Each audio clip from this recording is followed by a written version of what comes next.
हाँ भाई, सुनो। अपन ने कल कुछ क्वेश्चंस लिखे थे। तो फर्स्ट क्वेश्चन क्या लिखा है, पढ़ो एक बार। क्वेश्चन पढ़ो, क्या लिख रखा है आपने। डिस्प्लेसमेंट ऑफ पार्टिकल इस प्रकार लिख रखा है कि कण का विस्थापन गैलीलियन रूपांतरण समीकरण के अंतर्गत निश्चल राशि होता है। चेक करना। इस प्रकार लिखा है क्या अपन ने।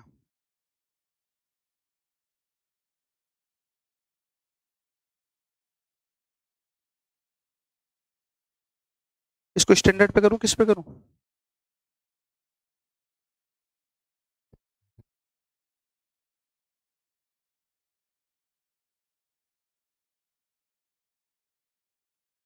हाँ, इधर देखो बेटा, बोर्ड पर ध्यान होना चाहिए आपका।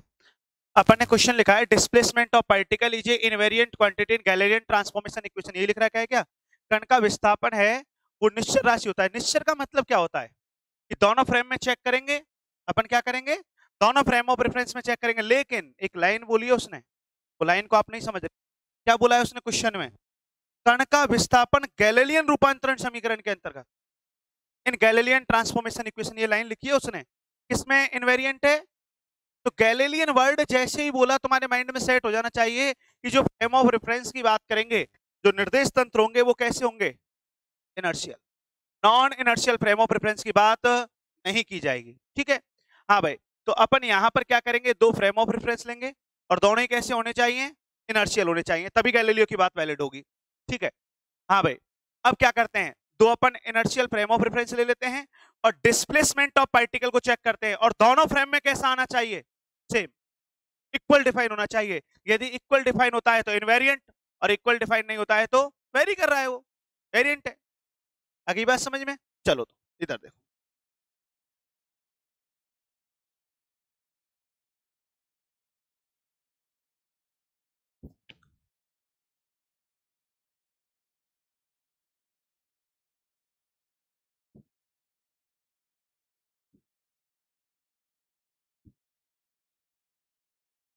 ये एक फ्रेम ऑफ रेफरेंस मान लिया अपन ने एस। लेकिन एस कैसा फ्रेम ऑफ रेफरेंस है, इनर्शियल, ठीक है, जिसका ओरिजिन पॉइंट क्या है, ओ। कोऑर्डिनेट एक्सिस ये एक्स मान लिया और ये क्या मान लिया अपन ने, वाई। क्लियर यहां तक। अब दूसरा फ्रेम ऑफ रेफरेंस की इमेज कर रहे हैं, दूसरा निर्देश तंत्र मान रहे हैं, ये मान लिया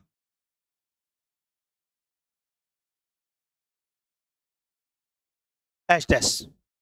हाँ भाई, ये H dash frame of reference, ये मान लेते हैं कितनी वेलोसिटी से मूविंग स्टेट में प्रेजेंट है, कांस्टेंट वेलोसिटी से, ठीक है। और ये क्या है, एस इनर्शियल, तो कंफर्म है एस प्राइम भी क्या होगा, इनर्शियल होगा। इसका ओरिजिन पॉइंट क्या मान लिया अपन ने, ओ प्राइम, और इसका एक्स एक्सिस और ये वाई एक्सिस प्राइम लगा दिया एस डैश के कारण। क्लियर यहां तक। इनिशियल स्टेट में दोनों ओवरलैपिंग कर रहे हैं। क्या बोला मैंने, प्रारंभिक अवस्था में दोनों क्या हैं, क्षमपाती हैं। कौन कौन, एस और, इसका मतलब ओ प्राइम पॉइंट है। यदि टी बराबर 0 पर हम चेक करते हैं तो ओ प्राइम पॉइंट कहां पर प्रेजेंट है, ऊपर। आफ्टर टी टाइम, टी समय पश्चात ये डिस्टेंस कितनी अप्रोच हो जाती है, बताओ कितनी, बता सकते हैं। टाइम बराबर डिस्टेंस अपॉन स्पीड, समय बराबर दूरी बटा चाल। तो दूरी निकालनी है तो आराम से बता सकते हो कितनी, पढ़ाई ने अपन ने कैलकुलेट किया है। अब सुनो, अपने टॉपिक पे आते हैं, जो इंपॉर्टेंट बात है उसको ध्यान सुनेंगे। अब अपन एक पार्टिकल मानते हैं, क्या मानते हैं, एक पार्टिकल, और वो पार्टिकल इनिशियल स्टेट में यहां पे प्रेजेंट,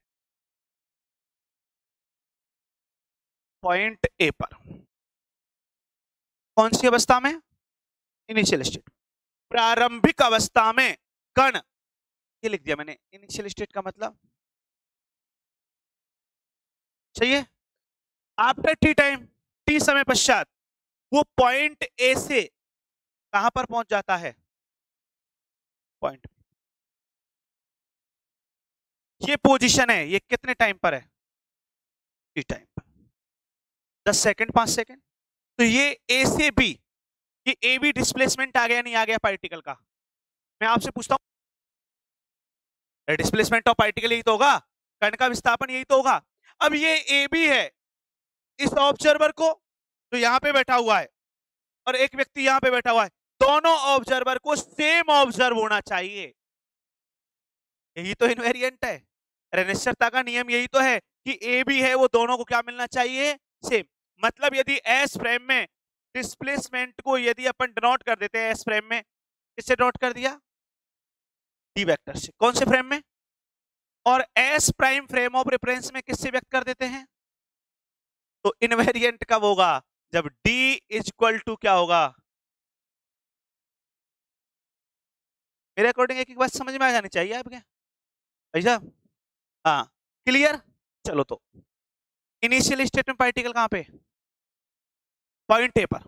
प्रारंभिक अवस्था में कण कहां पे है, ध्यान सुनना। और आफ्टर टी टाइम, टी समय पश्चात कण कहां पर पहुंच गया, तो इसको अपन पहले एस फ्रेम में देख लेते हैं। कौन से फ्रेम में देख ले, एस में। देखना सही देखा है, ये समझ में नहीं आया। मैंने पोजीशन वेक्टर नोट किया है, इधर देखो, इसको मैं R1 दे देता हूं, इसको मैं R2 दे देता हूं। अब मुझे आप ये बता दो R1 और R2 क्या है, सोच समझ के बोलो, नहीं चट्टू लगा देंगे। R1 R2 क्या है, position vector of particle in S frame of reference. Initial state में कौन सा है, R1, और आफ्टर टी टाइम, टी समय पश्चात क्या है, दोनों ही एस फ्रेम में। ठीक है, तुम ध्यान से देखो, ओ ए बी एक ट्रायंगल बन रहा है, नहीं बन रहा, तो यहां पर वेक्टर एडिशन लॉ पढ़ा है अपन ने, लगा दें। इधर देखना, ध्यान सुनना भैया,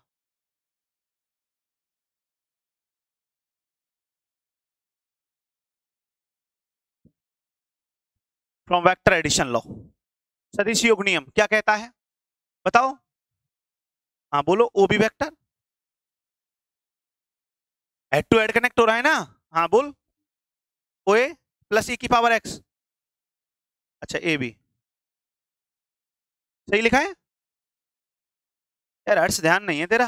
ओ बी का मान बता, R2। ओ ए का मान तुम भूल गए, ये कौन से फ्रेम में चल रही है स्टडी, एस में। तो ए बी वेक्टर का मान बताओ, डी वेक्टर कौन से फ्रेम ऑफ रेफरेंस में, एस फ्रेम ऑफ रेफरेंस में। हेलो, हाँ बोलो। नमस्ते भैया, खुश रहे प्रसन्न रहे, बोल। यार 10 बजे के बाद कॉल कर, अभी मैं क्लास में हूँ। 10 बजे के बाद कर ले, ठीक है। फिर 10 बजे के बाद कॉल कर यार भाई। हाँ ये समझ में आ गया। हर्ष क्या जोड़ बाकी गुणा भाग में लग रहा है, तेरा ध्यान क्यों नहीं है बोर्ड पे, आगे नहीं, इसीलिए तो।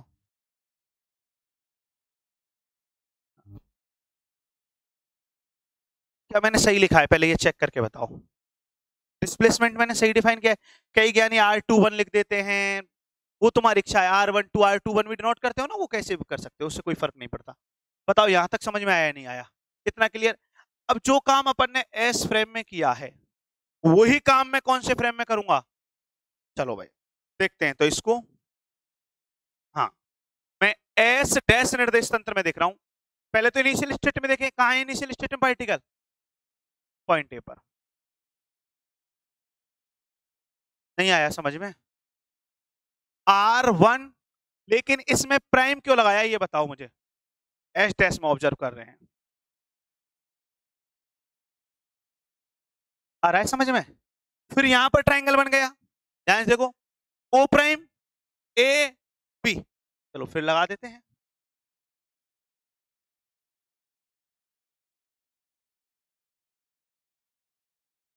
बताओ क्या लिखें,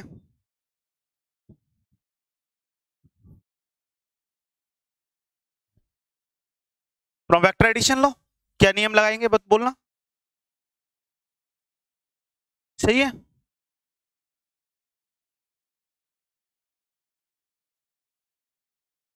वैल्यू पुट करवाओ, इसका मान,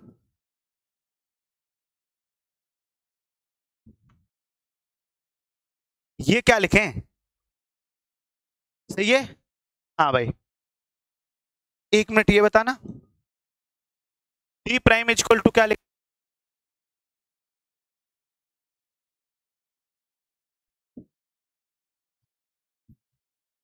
इक्वेशन, यहां तक समझ में आया नहीं आया भाई साहब। अब एक लाइन लिख रहे हैं, उस लाइन को समझना,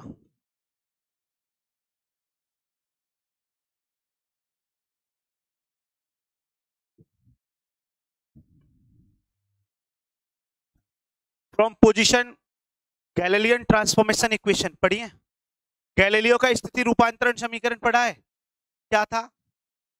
are prime is equal to R minus V T. क्या आपको ये पढ़ाया है?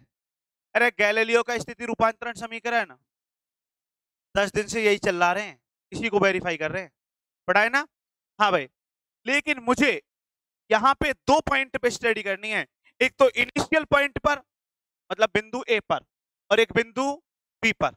एक तो बिंदु और एक बिंदु, तो मैं लिखा 4 पॉइंट ए। बिंदु ए के लिए क्या करूं? 1 लगा दें? अरे बिंदु ए के लिए क्या होगी पोजीशन है, समझ में ही नहीं आ रहा। पॉइंट ए पर यदि हम पोजीशन चेक करें, पॉइंट ए पर कहां है? पॉइंट ए ये रहा। एस फ्रेम में पोजीशन देखो क्या है, और पॉइंट ए पर एस डैश फ्रेम में पोजीशन क्या है? इसका मतलब 1 लगा देना है। चलो 1 लगा देते हैं।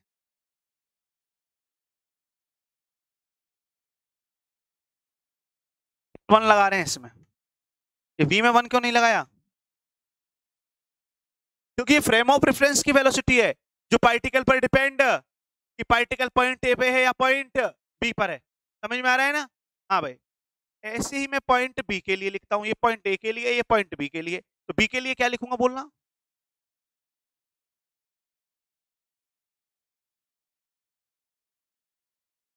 समीकरण 2 आपको दिख रहा है,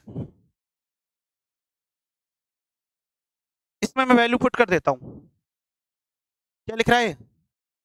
और ये R2 प्राइम R1 प्राइम, ये लिख दिया। Put the value in equation second. समीकरण 2 में मान रखने पर, चलो तो मान रखते हैं। क्या आएगा बोलना? D प्राइम R2 प्राइम का मान बोलो।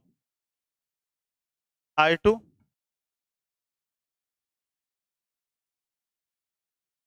सही लिख रहा हूं मैं मान R2 प्राइम का, माइनस R1 प्राइम। बताओ R1 प्राइम का मान। हाँ भाई ऑनलाइन वालों समझ में आ रहा है ना? चेक करो क्या आएगा बेटा। D prime R2 VT minus R1, और ये माइनस माइनस क्या हो जाएगा? डाटा पीटी हो रही है क्या? चाहिए तो D prime is equal to R2 minus, equation first check करना, equation first R2 minus R1 क्या है? तो इक्वेशन फर्स्ट से यदि हम वैल्यू पुट करें फ्रॉम इक्वेशन फर्स्ट, तो D prime is equal to क्या? क्या आपको यही वेरीफाई करना था क्या? चेक करना, यही वेरीफाई करना था क्या? ये कौन से फ्रेम में है डिस्प्लेसमेंट, और ये? अब बताओ क्या समझ में?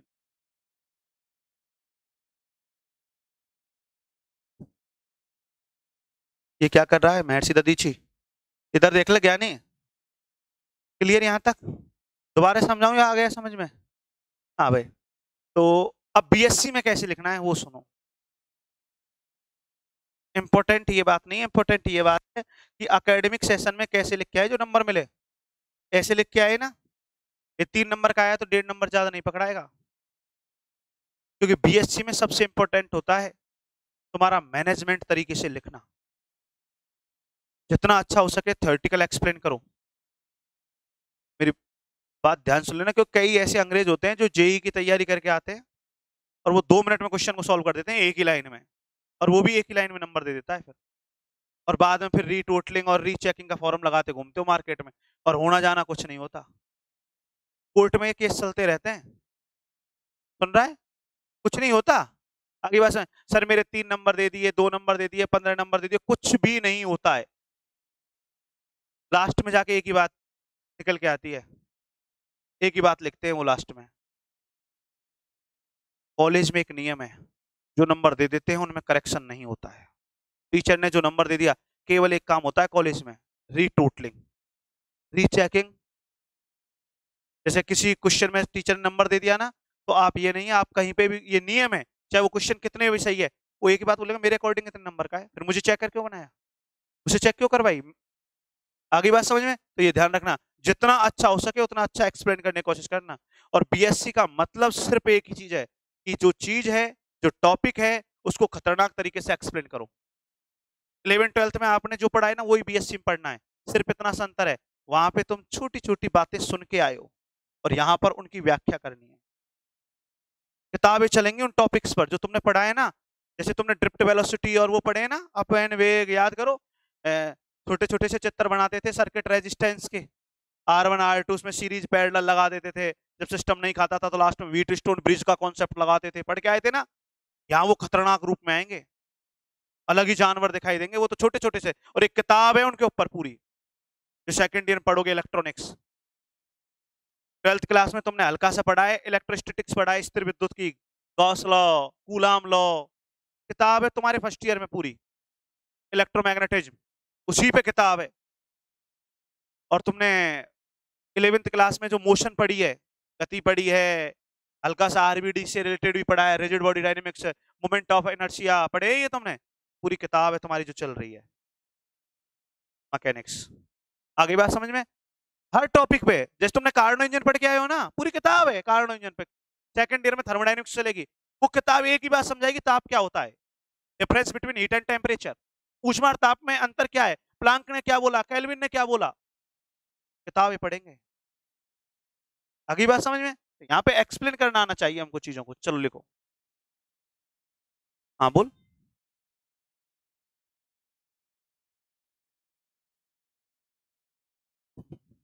मैंने शायद कुछ, इसका मतलब आपने क्लास नहीं ली,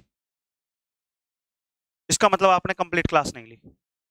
मैंने लिखवाया है गैलीलियन रूपांतरण में समय एक निरपेक्ष राशि होता है, टाइम इज एब्सोल्यूट क्वांटिटी। दोनों फ्रेम ऑफ रेफरेंस में टाइम क्या होगा, सेम होगा। जबकि स्पेशल थ्योरी ऑफ रिलेटिविटी पढ़ाएंगे, सेकंड चैप्टर पढ़ाऊंगा अल्बर्ट आइंस्टीन का, और टाइम अलग अलग होगा। अल्बर्ट आइंस्टीन कहेगा टाइम अलग होता है, टाइम डिलेशन प्रॉपर्टी पढ़ाएंगे। केवल डायग्राम बनाओ फिर बात करेंगे, ओनली डायग्राम, फिर थ्योरी लिखाएंगे।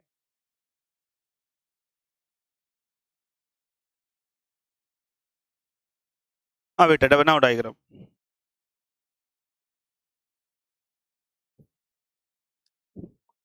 फिर चट्टू पड़ेगा, ध्यान रख लेना गुड़िया। हाँ भाई, ऑनलाइन वाले कोई डाउट है तो कमेंट करके पूछ लो।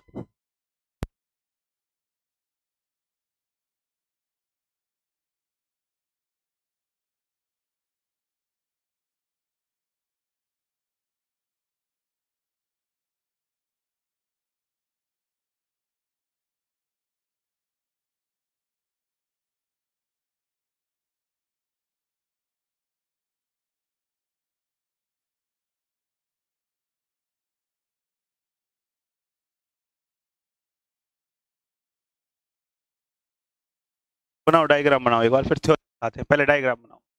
ऐसे लिख रहा है यहाँ पे ब्रैकेट में, इनर्शियल फ्रेम ऑफ रेफरेंस लिख लेना।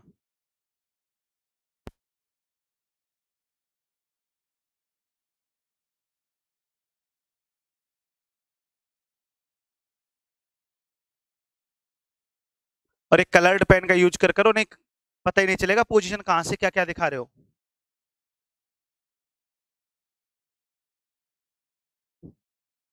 खतरनाक नोट्स बनाओ, ये सुगले सुगले से नोट्स मत बनाओ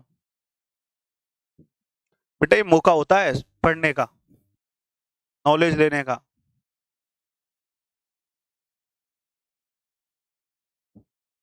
आगे चल के फिर फिजिक्स से एमएससी करेंगे ना, क्या करेगी तो पटवारी की तैयारी करेंगे। यूपीएससी, यूपीएससी के लिए सब्जेक्ट तो अच्छा होना चाहिए क्या, ऑप्शनल सब्जेक्ट लेना पड़ेगा ना। कहने में आसान होता है यूपीएससी, ऐसा लगता है बोल दे यूपीएससी।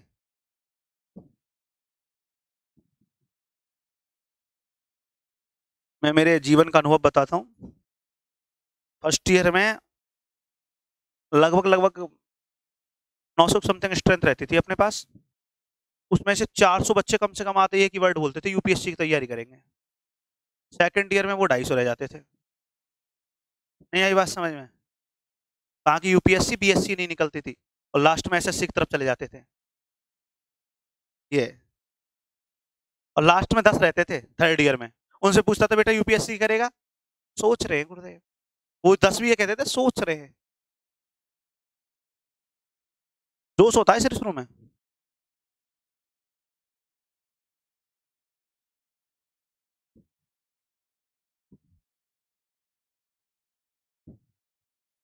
चलो लिखो, अब इसकी थ्योरी लिखा दें। अब जो डायग्राम है उसको अपन थ्योरेटिकल एक्सप्लेन कर देते हैं, ठीक है। देखो, माना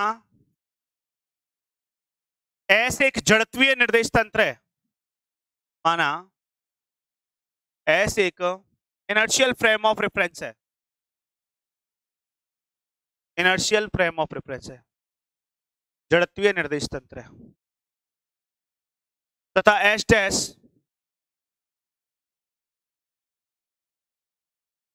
डैश नियत बी वेक्टर से गतिशील अवस्था में उपस्थित है, तथा S dash constant velocity B vector से मूविंग स्टेट में प्रेजेंट है, कांस्टेंट वेलोसिटी वी वेक्टर से मूविंग स्टेट में प्रेजेंट है, तथा एस डैश नियत वेग वी वेक्टर से गतिशील अवस्था में उपस्थित है।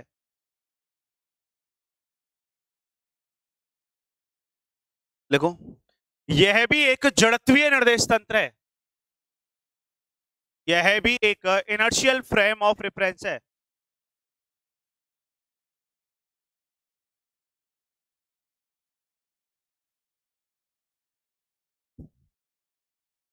हम जानते हैं कि गैलीलियन ट्रांसफॉर्मेशन इक्वेशन, हम जानते हैं कि वी नो दैट गैलीलियन रूपांतरण समीकरण इनर्शियल फ्रेम ऑफ रेफरेंस में वैलिड होती हैं। हम जानते हैं कि गैलीलियन रूपांतरण समीकरण जड़त्वीय निर्देश तंत्रों में मान्य होती हैं, जड़त्वीय निर्देश तंत्रों में मान्य होती है।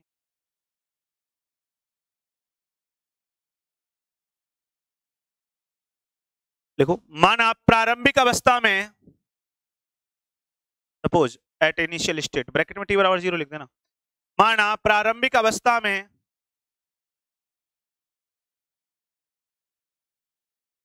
पॉइंट ए पर प्रेजेंट है, कहां पे एग्जिस्ट कर रहा है? माना प्रारंभिक अवस्था में कण बिंदु ए पर उपस्थित है, तथा टी समय पश्चात एंड आफ्टर टी टाइम यहां पे रीच कर जाएगा पार्टिकल, लिख दो, तथा टी समय पश्चात पार्टिकल पॉइंट बी पर, कण बिंदु बी पर पहुंच जाता है।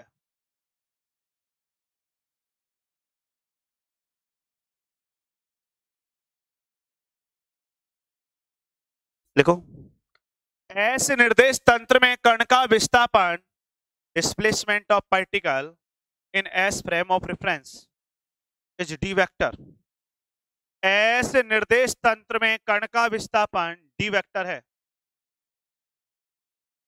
ऐसे निर्देश तंत्र में कण का विस्थापन डी वेक्टर है, तथा एस डैश निर्देश तंत्र में कण का विस्थापन and displacement of particle in S prime frame of reference, तथा एस डैश निर्देश तंत्र में कण का विस्थापन, बताओ क्या है? डी प्राइम वेक्टर है। तुम्हें क्या वेरीफाई करना है पता है? देखो, अब हमें मैथमेटिकली वेरीफाई करना है कि, अब हमें गणितीय सत्यापित करना है कि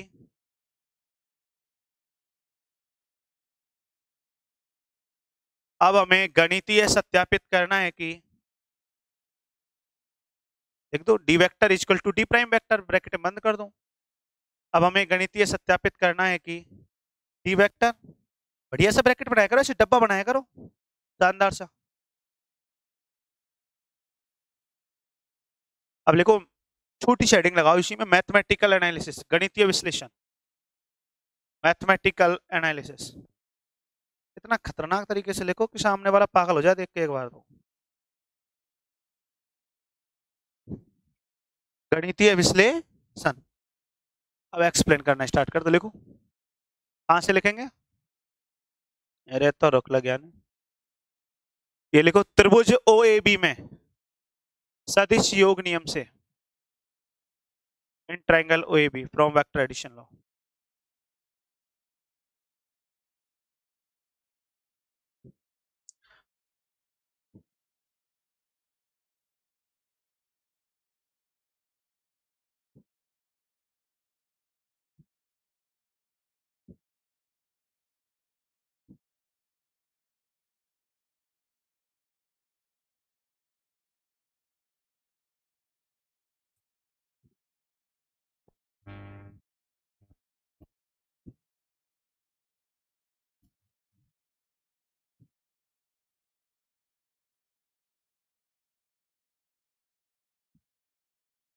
लिख लिया?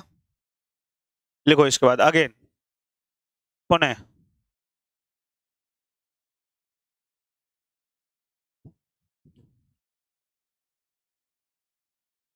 क्लब पुनः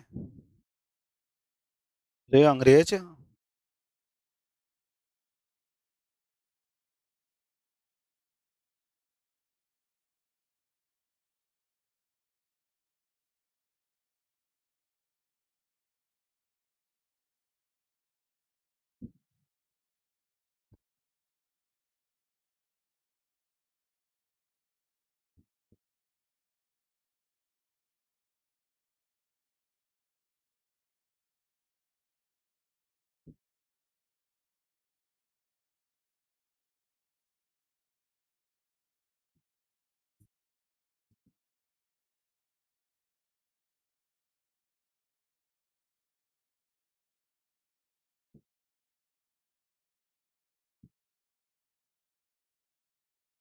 इसके बाद लिखो समीकरण 2 लिख लिया।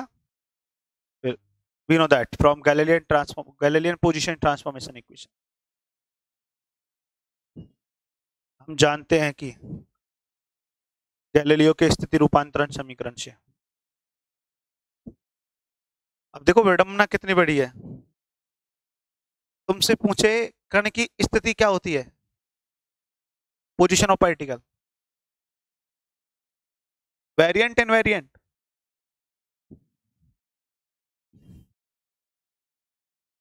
पोजीशन ऑफ पार्टिकल बात की है मैंने, पोजीशन ऑफ पार्टिकल, तो माइनर बात कर रहे हैं, पोजीशन ऑफ पार्टिकल दिख रहा है, वेरिएंट है, r डैश बराबर r माइनस vt आ रहा है, कण की स्थिति क्या है, अनिश्चर है, जबकि कण का विस्थापन क्या है,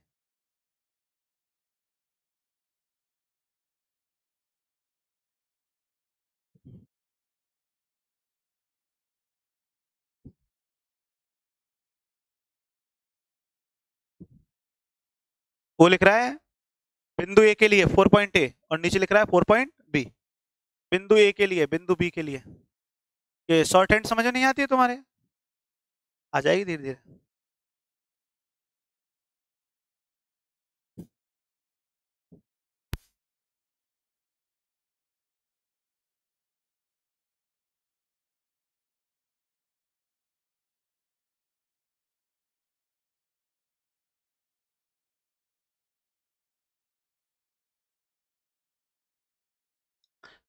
और इसके बाद किस में वैल्यू पुट कर देंगे, इक्वेशन सेकंड में लिख दो, समीकरण 2 में, ये लिख रहा है समीकरण 2 में मान रखने पर put the value in equation second.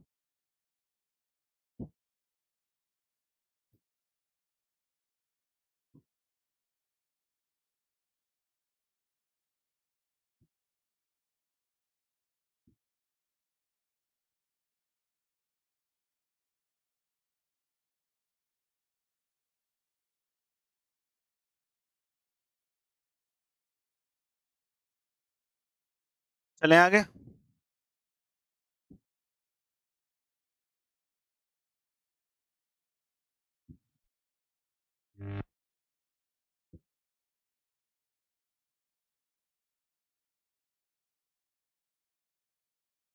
It is clear from equation third, क्या क्लियर है बताओ, displacement of particle is a invariant quantity in Galilean transformation equation. समीकरण 3 से स्पष्ट है कि गैलीलियन रूपांतरण समीकरण के अंतर्गत कण का विस्थापन एक निश्चल राशि है।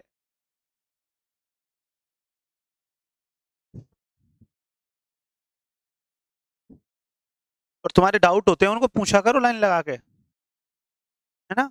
कोई भी प्रॉब्लम आती है पूछा करो क्लास में, डायरेक्ट पूछा करो।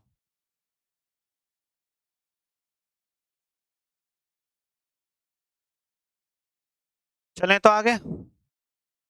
और क्वेश्चन और लिखा रखे हैं ना, सेकंड क्वेश्चन देखना क्या है।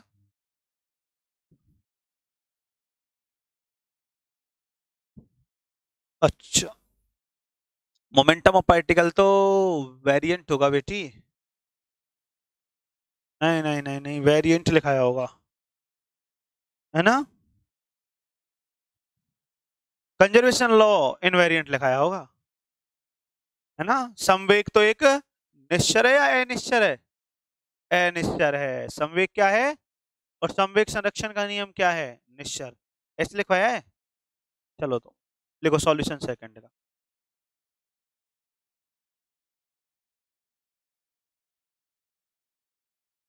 सॉल्यूशन लिख दो सेकंड का।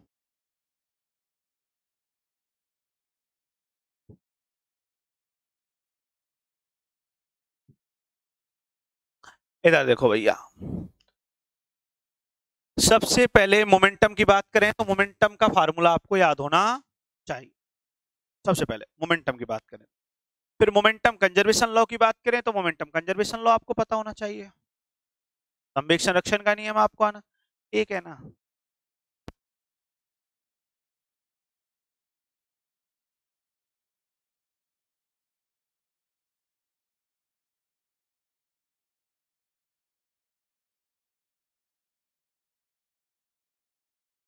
सुनो,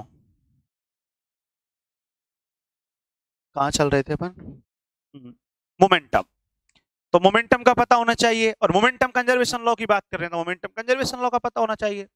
हाँ भाई, कई बार बेटा मैं माइक को बंद कर देता हूँ इनसे बात करने के लिए ऑफलाइन वालों से, ठीक है, तुम टेंशन मत आया करो। चलो अपने टॉपिक पे आते हैं। तो संवेग संरक्षण का नियम क्या है, बता, कंजर्वेशन लॉ ऑफ मोमेंटम।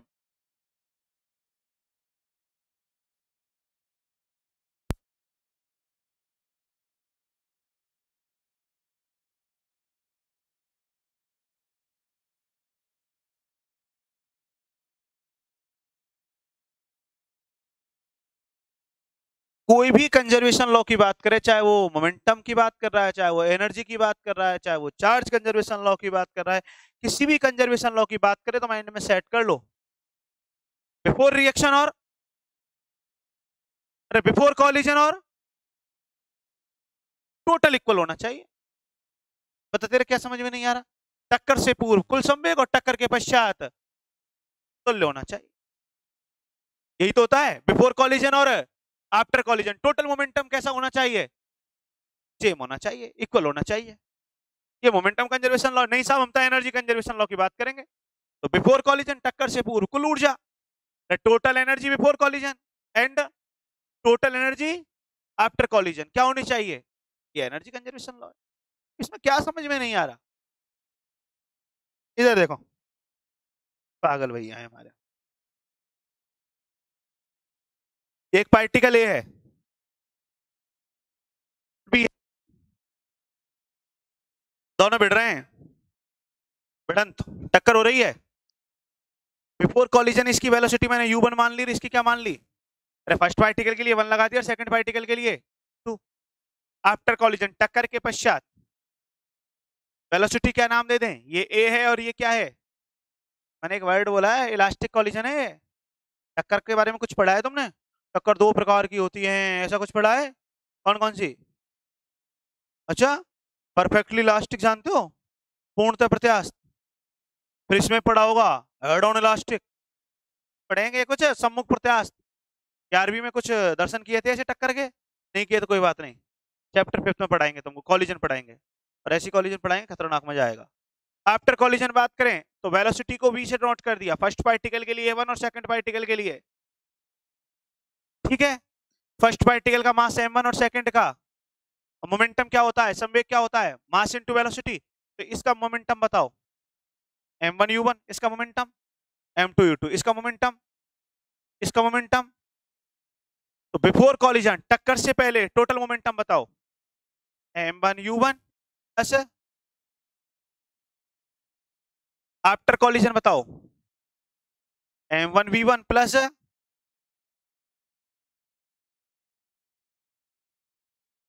भाई साहब के समझ में कम आया है।